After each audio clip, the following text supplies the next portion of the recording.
doing an updated makeup tutorial. First, we're doing the brows with the UK brow sculpt. Oh, ignore the hair, like this is not what I'm actually gonna do with my hair. It's just getting out of the way. Now with the little eyebrow brush thing, we're gonna brush them that way. Okay, brows are done. I'm gonna go in with primer with the Jelly Grip from Beauty Bay. It doesn't matter how you do your primer, like with a brush or anything. I prefer to do it with my hands. Now I go in with e.l.f. Hazel Glow Liquid Filter in the shade Fair for my foundation.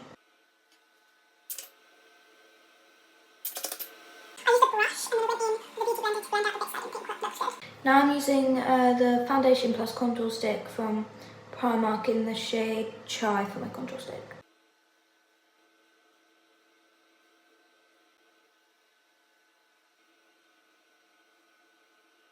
And now I use two concealers. I use liquid concealer from Primark, which is in the shade Vanilla, and then I use the e.l.f.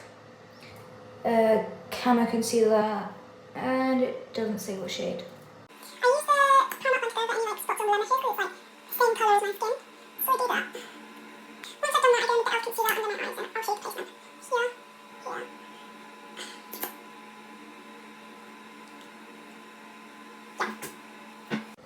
Now I use the Rimmel London Stay Matte powder, and I use a powder puff just for under my eyes.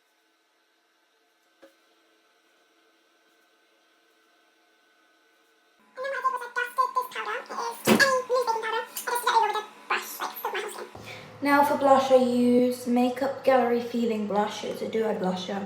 They're kind of like a peach and like a brown. And now I use a palette from Sunkissed, and it's Radiant Lustre. And I use the bronzer. It's not bronzer, like they mix the contour and bronzer up. It's the other way around. I've put highlighter and bronzer on, and I've set it. Do not put mascara on yet. For my mascara, I'm using Intense Volume. When I was starting. You need to wait until you've done your setting spray until you do your mascara, otherwise your mascara like breaks down. I have mascara on, but you guys are gonna have to come back for part 2 because there's not enough time.